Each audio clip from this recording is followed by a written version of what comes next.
जो लोग सनातनी, जो लोग हिंदू हैं, वो अपने धर्म को नहीं निभा रहे, और अगर ये आवाज़ लगाई जा रही है कि हिंदू राष्ट्र बने, हिंदू राष्ट्र हो, तो हिंदू राष्ट्र कैसे होगा?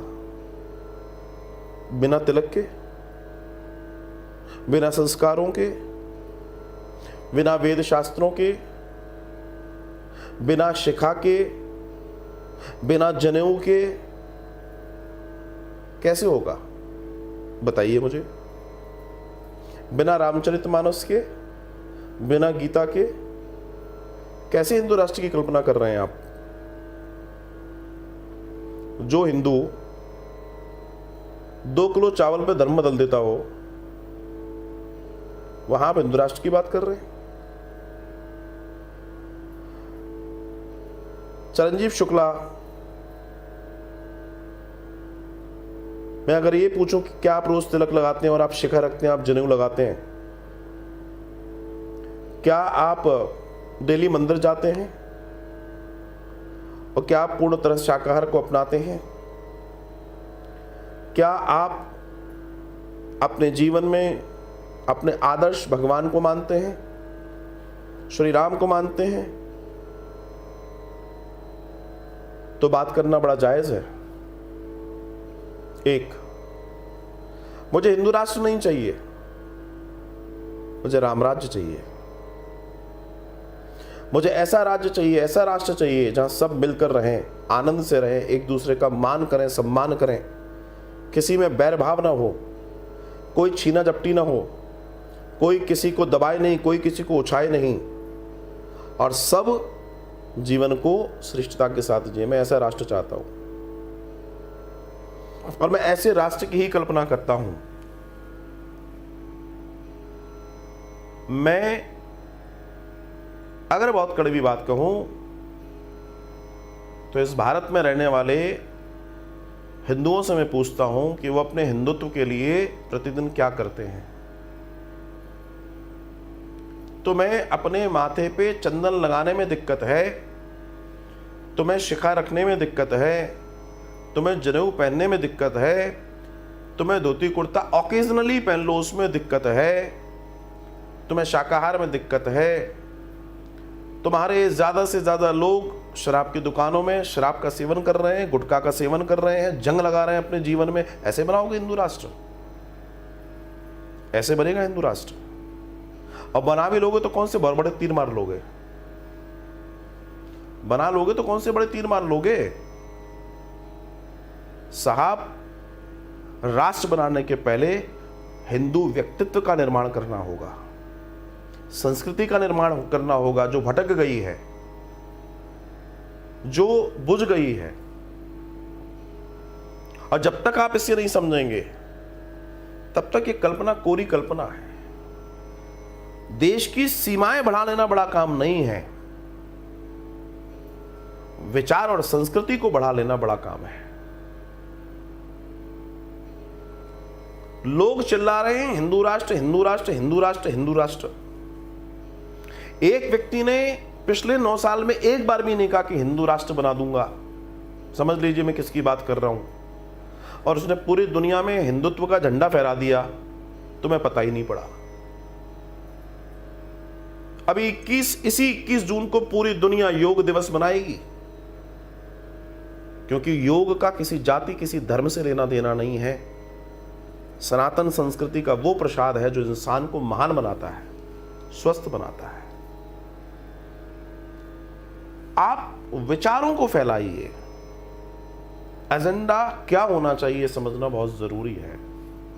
मैं आपसे पूछता हूं चिरंजीव शुक्ला कि आपके आसपास रहने वाले कितने हिंदू हैं जो प्रतिदिन तिलक लगाते हैं, प्रतिदिन मंदिर जाते हैं, प्रतिदिन किसी की मदद करते हैं, जनेऊ धारण करते हैं या शिखा रखते हैं? कितने हैं? आपसे मैं पूछना चाहता हूं। प्रश्न है मेरा। कितने लोग सुंदर संस्कारों के साथ जीवन जी रहे हैं? कितने लोग शस्त्र और शास्त्र दोनों की शिक्षा ले रहे हैं? मेरी बात को समझना, शस्त्र और शास्त्र दोनों की शिक्षा ले रहे हैं कितने लोग?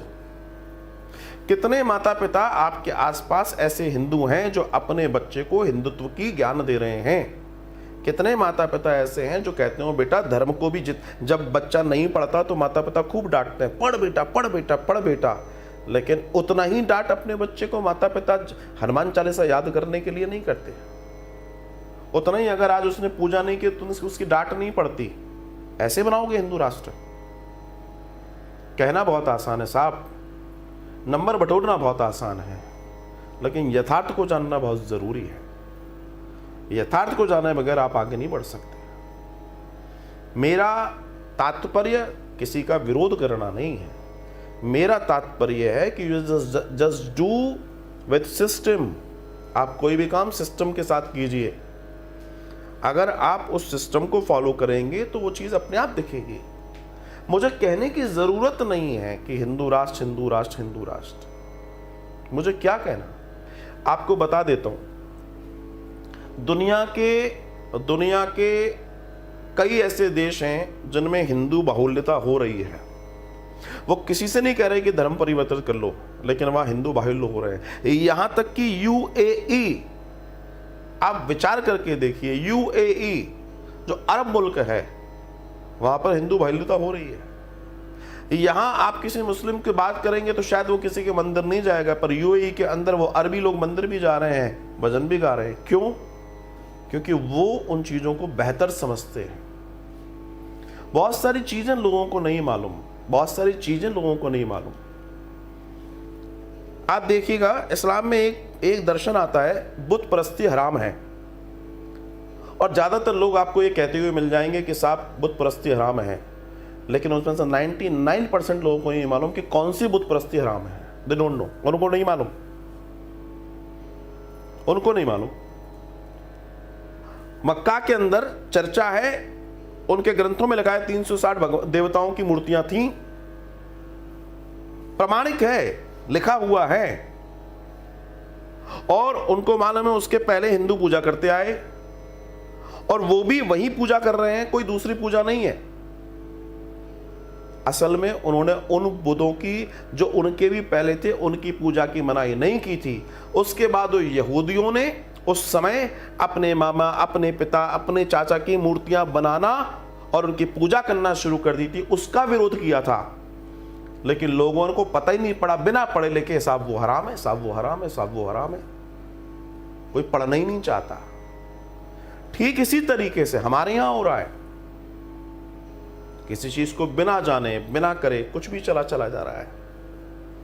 मैं आपसे कह रहा हूं, आप मुझे बताइए, मैं आप एक ही कहता हूं, आप हिंदू राष्ट्र की बात कर रहे हैं, सबसे पहले एक काम करवा दीजिए, उसी में बहुत बड़ा काम हो जाएगा। जितनी मज़ारें हैं उन पर हिंदुओं को जाना बंद करा दीजिए। आपके, मैं गारंटी दे रहा हूं, आपके अपने कुछ रिश्तेदार ही जा रहे होंगे। पहले उन्हें हिंदू बना लो, बाद में हिंदू राष्ट्र बना लेंगे भैया। पहले अपने घरों के नियम बना लीजिए, अपने मोहल्ले में मंदिर में सब लोग इकट्ठे होकर आरती कर लीजिए, बन जाएगा हिंदू राष्ट्र। एक साथ घंटी बजने दो ना सब जगह, आपको बोलने की क्या जरूरत है, करो ना। ये मेरा सिद्धांत है, ये मेरी अपनी सोच है, और जब तक हम इन चीजों पर काम नहीं करेंगे तब तक नहीं हो पाएगा। सिर्फ कहने से नहीं होगा। अरे हिंदू कहां हिंदू नहीं है, आप मुझे बताइए। आप जरा गूगल पर जाइए, स्वेच्छा से वापस हिंदू धर्म में आने वालों की संख्या तेजी से बढ़ रही है। आप जाइए ना गूगल पे, हर साल अपनी स्वेच्छा से। Can you imagine?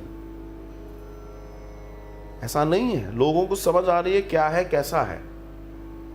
मेरा कहने का तात्पर्य है कि आप चीजों को ऐसे ग्रो कीजिए कि वो ग्रो हो जाएं और अपने आप अपनी जगह पकड़ लें। आपने प्रश्न किया, इसलिए मैंने उस प्रश्न का अपने स्तर पर जवाब दिया है। फिर हर किसी के अपने हिंदू राष्ट्र की विचारधारा का अपना अलग अलग दर्शन है, मैं उसके विरोध में नहीं हूं। बट एज यू आस्किंग, तो फिर मेरा प्रश्न ये है, वो आपके प्रश्न का उत्तर मेरा ये है, पहले हिंदू तो बनो भाई, तब हिंदू राष्ट्र की बात करना। न तुम हिंदू रहे, न तुम अंग्रेज रहे, न तुम ये रहे, न तुम वो रहे, तुम तो मल्टीपल हो गए हो। तुम तो मल्टीपल हो गए हो। तुम्हारा युवा मंदिरों में नहीं जा रहा, तुम्हारी स्त्रियां फुअड़ कपड़े पहन रही हैं, तुम ऐसे हिंदू राष्ट्र बनाओगे? आज हमें शर्म आती है कहते हुए, लेकिन बात है वो सत्य है। कैसे हिंदू राष्ट्र की बात करेंगे जहां अर्धनग्न होकर लोग डोल रहे हैं? ऐसा राष्ट्र चाहिए? विचार करने वाली बात है भैया। इसलिए मैंने कहा मुझे हिंदू राष्ट्र नहीं चाहिए, मुझे राम राज्य चाहिए, जहां मर्यादा हो, जहां सबके प्रति समान भाव हो, सब एक साथ जिए, एक घाट पर शेर और बकरी दोनों पानी पिए। मैं ऐसे दर्शन को मैं चाहता हूं। मैं इस प्रक्रिया का पक्षधर हूं और मुझे यही चाहिए। I need it. वास्तव में इस पूरे विश्व को यही चाहिए, अगर इस विश्व को आगे चलना है तो, वरना हम सब बारूद के ढेर पर बैठे। आज तुम ये राष्ट्र मांग लो, कल वो राष्ट्र मांगेगा, सब राष्ट्र ही मांगते रहेंगे और एक दिन कुछ नहीं बचेगा। विचार बांटो। पहले अपने आप के अपने गरिमार में झांक कर देखें कि हम कितने तैयार हैं, हमने क्या तैयारी कर रखी है। जब एक व्यक्ति सुधरेगा, एक व्यक्ति अपने आप को सुधार ले, दुनिया सुधर जाएगी। क्या फर्क पड़ता है? धन्यवाद।